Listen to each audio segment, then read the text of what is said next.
think the way it don't really overhelp. Given roads in Bamenda are a nightmare, especially when it rains, they stretch under the jurisdiction of the city council within Bamenda 2 municipality with potholes running across the road leading to the council office and other administrative units with gullies, causing high traffic congestion, mud, car stock, etc. A disturbing scenario. Bamenda 2 Council Mayor Chenny Peter said, Prime Minister is the man of the work. So while waiting for the decision of the Prime Minister to be implemented, we must make sure that we salvage the population while waiting. We cannot keep the population. Cars are not almost waiting Bamenda because of the state of the road. So that's why we plea from the population. We are obliged to come up and salvage those areas that are bad so that they can be circulation as circulation. The Bamenda 2 Council Mayor frowned at and reacted to the killing of a contractor who was carrying out repairs work at the Bamenda 2 Council premises at Mbenfebi Mancon, and two others said it's totally unacceptable that people take up guns to kill those trying to develop their municipality. This problem that we call it the Amazon problem, we are the cause of this problem. When you kill your brother, how does it help your population? This is a contractor who is there to help the community grow, construct the civil status, construct road schools. You kill them and say you want to separate. Is it normal? It's not normal at all.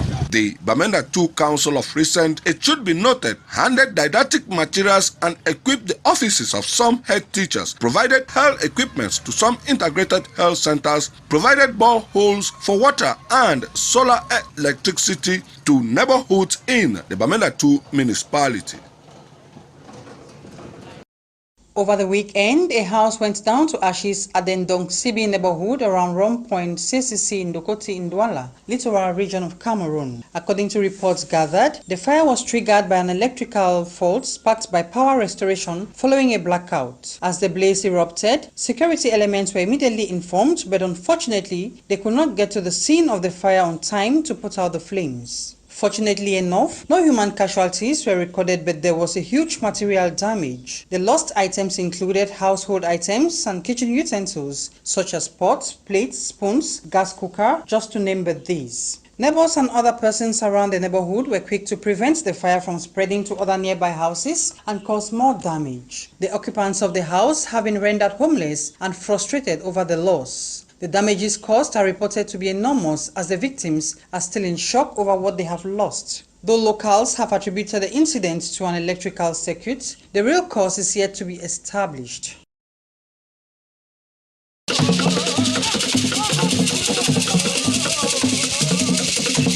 Senator Barrister Kemendi Henry, after the rejection and promise to liquidate the furnitures he destined for the courts in the Northwest by the Ministry of Justice to a water project for the community over the weekend, Sunday, November 7, handed over a borehole he constructed to the community of Alanti Quarter, Bamenda 1 subdivision, the government residential area neighborhood. Bamenda 1, like other parts of the municipality with water crisis, Senator Barrister Kemendi Henry of the Social Democratic Front, the SDF, said he witnessed the suffering of the people and could not believe GRA of all could be suffering such a water crisis. Reasons he engaged on the project after he promised liquidating the furnitures he destined to the courts in the region, rejected to hasten works, and God has answered his prayers. God's time is the best, and that I have not forgotten of them.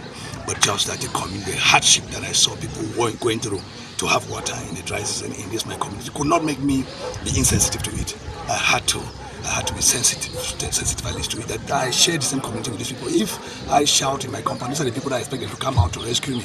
Or if anything happens in the neighborhood, these are the people that I count on them to come and join me. But then, how will it be if I leave them in this misery just because I don't belong, I'm not born of this community? The project baptized Mami Frida Fountain, his mother, Senator Barrister Kemendi, though not from Bamendankwe. Bamenda 1 Council Mayor Biga Felix at the event said, "Development and politics have no color. Thank the good thoughts of the senator to bring water to the area. Invite the beneficiaries to use the water for their benefit and to others." Said 58 quarters in the municipality are still to survive water crisis that needs attention before cutting the ribbon by the representative of Northwest Governor, His Majesty Fon Chesheri III, son of Bamedankwe, in a typical traditional style, invoked the ancestors to watch over the bore water to serve the community. That problem has been sorted out through the efforts of the senator, and our hope is that the population of this quarter are going to protect this public utility for sustainability,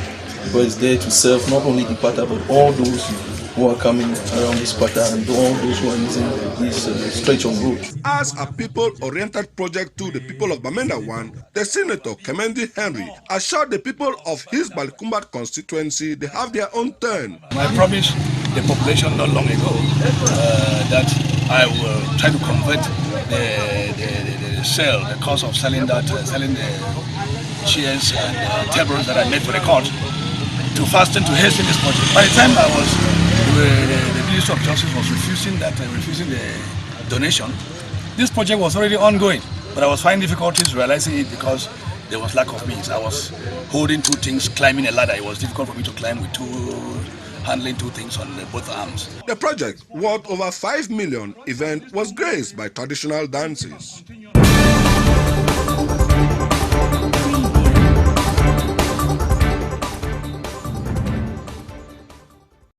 Prime Minister and Head of Government of Cameroon, Chief Dr. Joseph Dion Goute, granted a farewell audience to Ambassador Sotomo Ottawa on October 9, 2021. The Japanese diplomat who arrived in Yaoundé on October 9, 2018, will be leaving the country early November this year, after having spent 3 years working for the consolidation of bilateral relations between Cameroon and Japan. Considering that the Japanese diplomat is at the end of his diplomatic mission in the country, Sotomo Ottawa paid a visit to the Prime Minister yesterday to say goodbye. After his discussions with the Prime Minister at the Star Building, the Japanese diplomat spoke to the press, appreciating his time in Cameroon. He said he enjoyed living and working in the country, and he used the opportunity to express gratitude to the Prime Minister for his continuous guidance and support. I had a meeting with the Prime Minister on behalf of His Excellency President Paul Biya.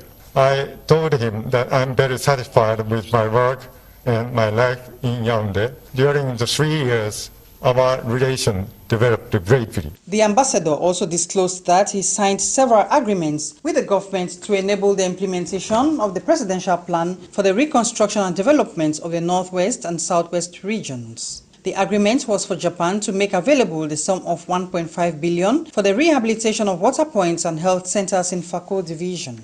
The outgoing diplomat promised that Japan will continue to support Cameroon to improve the living conditions of the people. On his part, the Prime Minister reassured the outgoing diplomat that Cameroon remains committed to ties between the both countries. The fashion industry in Cameroon still faces difficulties finding a place in local wardrobes.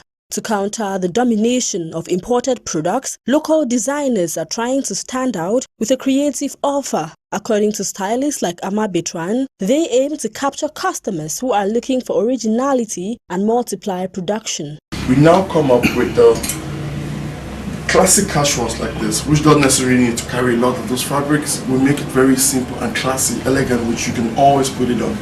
We can do something like this for you. It has a cap, it has a touch of the fabric which you feel is too expensive. So, as an African designer, we can always create options for our clientele. We give them an option which is very affordable. Turning up in this, you might still look the same like the person who had the more expensive outfit. And we have stuffs which range from the same amount, like 10,000 francs and above. So we are now trying to create a market where everybody can reach out to something. Several other brands have flourished with the aim of achieving significant circulation while expressing their uniqueness. Brands that intend to seduce customers by symbolizing made in Cameroon. We have a lot of events that will require African and made in Cameroon outfits. You know, we've lived in a culture where a lot of people have been wearing suits to weddings, but right now, I think what attracts people more to what you wear are stuff that we create ourselves, our culture. Things have been dominating the market like the atogo, the handmade, the bamileke, and all of that. When you wear that to a Cameroonian occasion, even in Cameroon and abroad, you stand different. So I've been trying my possible best to create new designs. The promotion of local production, however, seems to be difficult as it is rather expensive, a deficit which the designers blame on high cost and unavailability of inputs. The fabrics itself, they're a little bit expensive. Like when it comes to our Northwest, our Bamenda outfit, look like, for example, this fabric, this is a beautiful African fabric. It is called Ndo. It's from the Western region, the Bamilikis. It happens to be one of the most expensive African fabric. A meter of it is 50,000 francs. So imagine you have to style an outfit like this. I sell this 200,000, 750,000. Averagely, a normal worker, based on our Cameroon's economy, how things are difficult right now, thinking about moving 150,000 maybe to spend on an outfit like this, knowing you can get you like 15 Western casuals. I think a lot of people prefer to go for that. In reality, Cameroon still imports more clothes. In 2019, the country spent more than 100 billion francs CFA to import over 121,000 tons of textile materials, with nearly 4 billion on second-hand clothes. The local textile industry, still in its infancy, is therefore suffocated.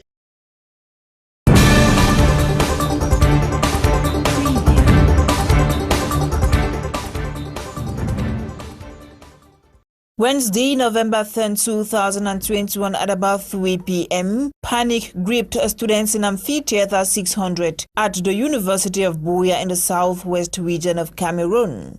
An improvised explosive device went off, causing commotion on campus, leaving at least 11 students injured. A student on campus at the time of the incident says, "It was in an ECN 203 class that we discovered that an explosive device was placed in the class, and this explosive device injured some students. Later on, we discovered that after the explosive device exploded, there were some holes that were being noticed at the walls of the classroom, and a door got broken.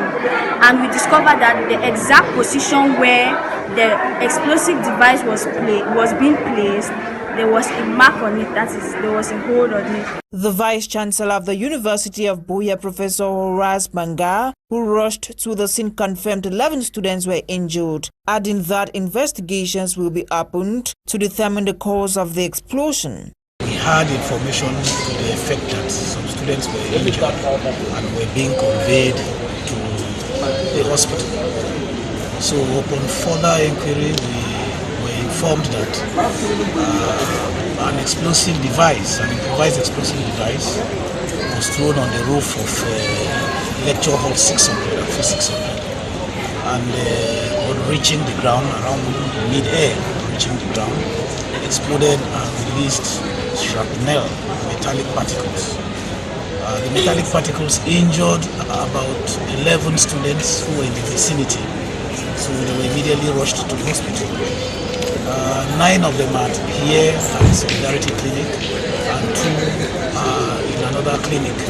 Separatist fighters have claimed responsibility over the attack which rocked Amphi 600 of the University of Buea yesterday afternoon. It should be recalled that this is the second explosion incident in Buea this week after a taxi driver was killed on Monday, November 8 by an explosive device. The governor of the Southwest region, Bernard Okalabilai, has today visited victims of yesterday's explosive at the Amphi 600 in the University of Buea, who are currently receiving treatment at the Buea Regional Hospital. The 14 wounded students are all responding positively to treatment, said Dr. Martin Mokake, director of the Buea Regional Hospital. Yesterday, yes, we found out that she had various injuries, one to the neck.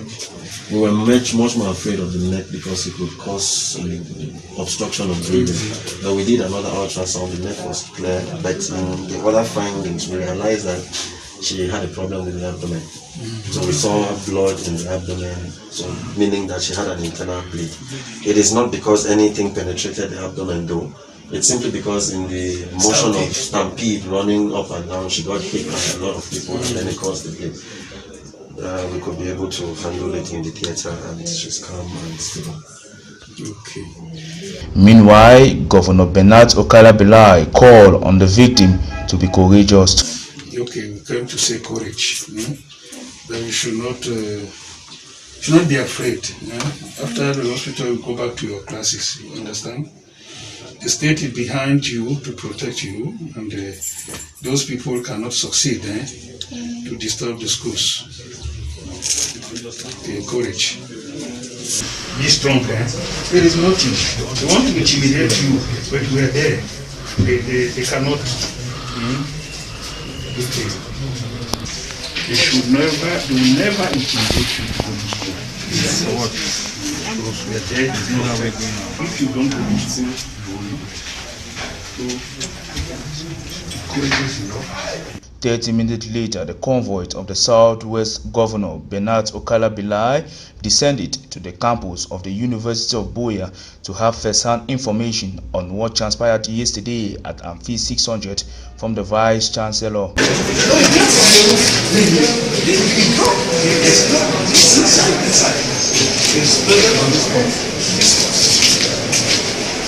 Whether the person had climbed up there and hid himself there and threw it at them, it's more likely that it's one of the Before visiting the site, the Southwest Governor held a meeting with academic authorities, military experts, elected officials on way forward to prevent such happening in school. It should be noted that activities of the University of Buea is waxing stronger with lectures going on normally.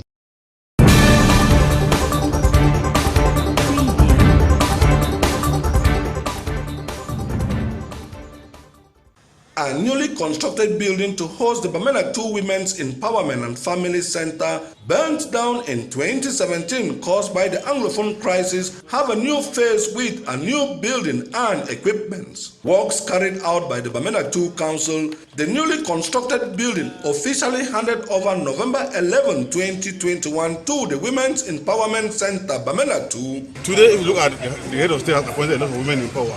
There are a lot of workers that have authority that have managed to build this region. But when we come as a local council, we see these people suffering outside under the umbrella because their structure was bent. It's not normal. Mayor Chenwi Peter of the Bamenda 2 Council handing over the newly constructed structure accompanied with the following items: executive chairs, tables with drawers, gas cooker with 4 burners and an oven, a gas bottle with gas, complete set of a computer, step-down transformer, Molonex mixer, cooking pot, stainless 4 pieces and sewing machines. Handing over the newly constructed building and equipment worth over 20 million to the Women's Empowerment Center Bamenda 2 in the presence of the DO for Bamenda 2, who inaugurated the building via cutting the ribbon in the name of decentralization. Mayor Chenwi Peter, mayor of the Bamenda 2 Council, appreciated the contractor for works done, said the project coming from the public investment budget should be judiciously used. To the mayor, the Women's Empowerment Center has a major role to play in the fight against unemployment. This center has a vital role to play in this region. You know, we're talking about unemployment of youth. Now with this center, you see the Department of ICT, where they train on computer, the Department of Catering Services, hotel management and the rest, tailoring. So you see, they train and they go out and they assist the community. So what on this center has a major role to play in the community. Appreciating government's effort through the Bamenda 2 Council, the chief of center, Ndongmu Franklin, disclosed since the center was set ablaze in 2017 with equipment worth over 100 million has been a great challenge moving on. But with the assistance from the Bamenda 2 Council and its mayor is proof the council have the women at heart. The event of this structure is giving us a smile once more to think that, to believe that the government, through the mayor of Bamenda 2 Council, has the Bamenda 2 municipality at heart, and especially the women. The Bamenda 2 Council Women's Empowerment Center since 2017, it should be noted, have been managing with makeshift structures and today proud of a newly constructed building for the center will boost the productivity as the Mayor Chenwi Peter and the DDO for Bamenda 2 promise next to assist more. A 7-year-old pupil by name Tato Brandy has been allegedly shot dead by a police officer this afternoon in Bamenda, northwest region of the country. According to report, the police officer was chasing a pickup vehicle around New Road Quen when he fired shots while on the move that missed the target and hit the pupil who was returning from school.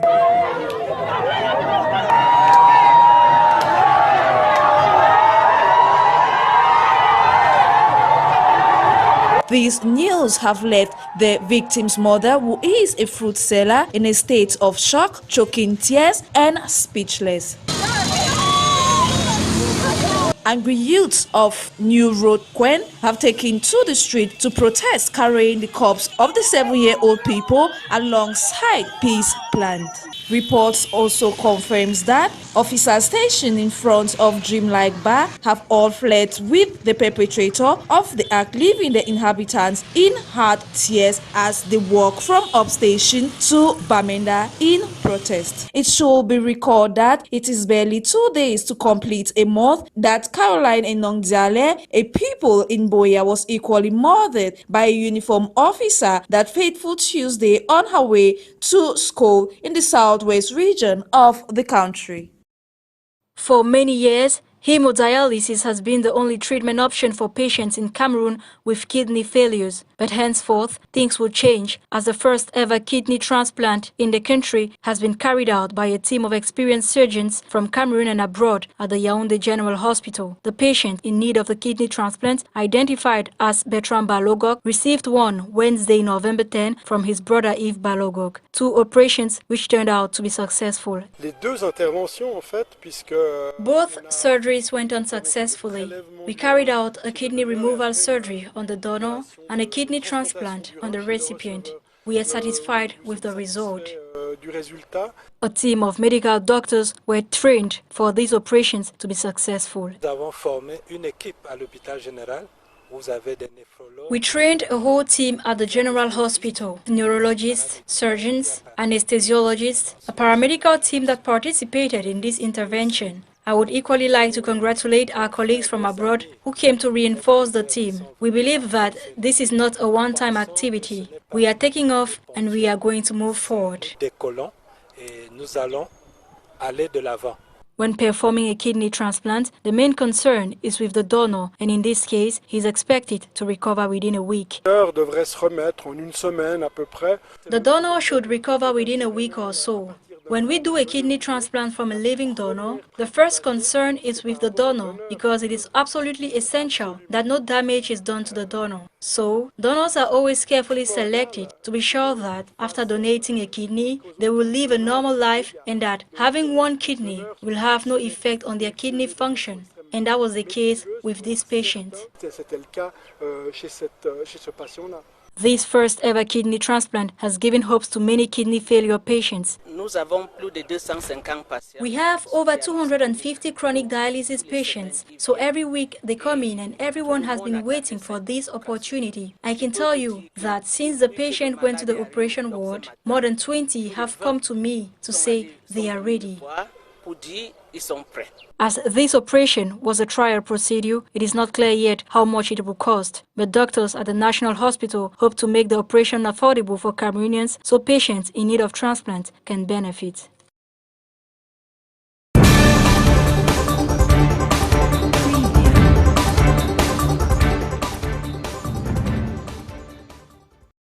The opening session of Parliament was marked by key messages and calls from Speaker of the National Assembly, Honorable Kavaye Yege Jibril, while addressing the House of Chamber during a plenary sitting to mark the start of the 3rd ordinary session for the 2021 legislative year. Honorable Kavaye Yege Jibril, himself a traditional ruler, urged internally displaced rulers from the northwest and southwest regions to return to their palaces. His reasons: to contribute to the restoration of peace in the 2 restive regions.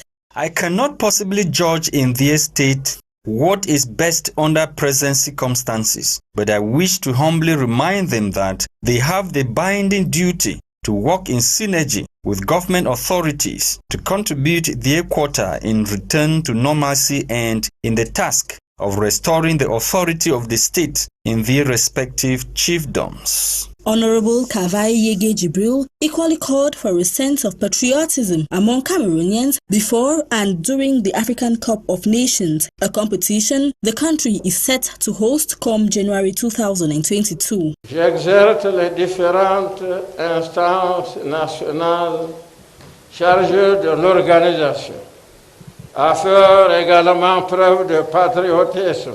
This is an opportunity for lawmakers to appeal to the legendary hospitality of Cameroonians, to their patriotism, because we must give the best image of our country. Therefore, any activity or action aimed at tarnishing the image of Cameroon must be stopped. I particularly commend a sound management of the competition at all levels and in all areas. We want AFCON that is sweet, not bitter. To all players, especially those who will come from abroad, I am already telling them, welcome to Cameroon. D'ailleurs, je leur dis déjà, welcome to Cameroon. The ongoing parliamentary session is devoted to the examination and adoption of the 2022 state budget. Ministers thus have a period of 1 month to present and defend their respective budgets before the Budget and Finance Committee. 105 deaths have been recorded in Cameroon during the month of October 2021 as a result of violence and human rights violation in crisis areas. Out of the 105 deaths registered, 73 were as a result of the Anglophone crisis, 30 in the fight against Boko Haram, and 2 in other situations of violence. The statistics were presented this 12th day of November in Douala by the platform Stand Up for Cameroon Human Rights Working Group. Our country is faced with multiple conflicts. We have conflicts from the north and southwest region. Out of 10 regions, we have about 4 regions that are being affected, and this has really brought our country to a fragile state. So for this month, as usual, we had facts from the field. We had 79 incidents of violence that took place. We had 105 people who were killed. We had 177 who were illegally arrested.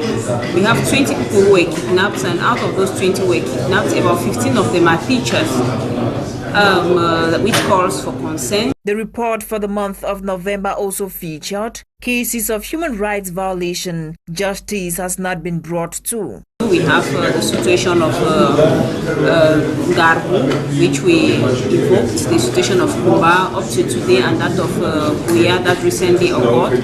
Up to today, we've not had any concrete feedback from the government with respect to this situation, and all we are asking as citizens is that we need light to be brought to this situation. The Human Rights Working Group equally decries government's move on compulsory administration of COVID-19 vaccines on citizens. We talked a little bit about the compulsory vaccination of COVID. We are saying that, yeah, it is good that we be vaccinated, but it should not be compulsory, because we would prefer that the government should open a debate with the citizens to make sure that everybody is okay with it, and forcing the citizens, to us in this working group, doesn't sound real.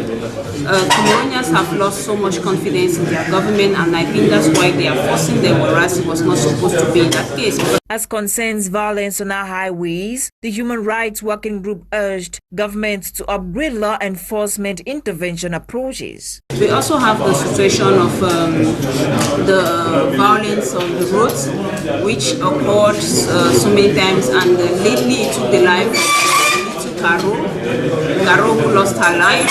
It is as a result of bad governance. It is as a result of a poor system we have in place, and we see that the road users are complaining with respect to what the security forces are doing on the road. We are not saying that they should remove the security forces on the road. We need them so well, so badly, but we need them to respect our rights. With at least 736 people killed since the beginning of 2021, over 209 kidnapped, and at least 62 fires and explosions observed, and the clashes between defense and security forces and non-state armed groups including Boko Haram and separatist groups, the Human Rights Working Group called on government of Cameroon and armed groups to respect rights of all citizens and end all forms of violence.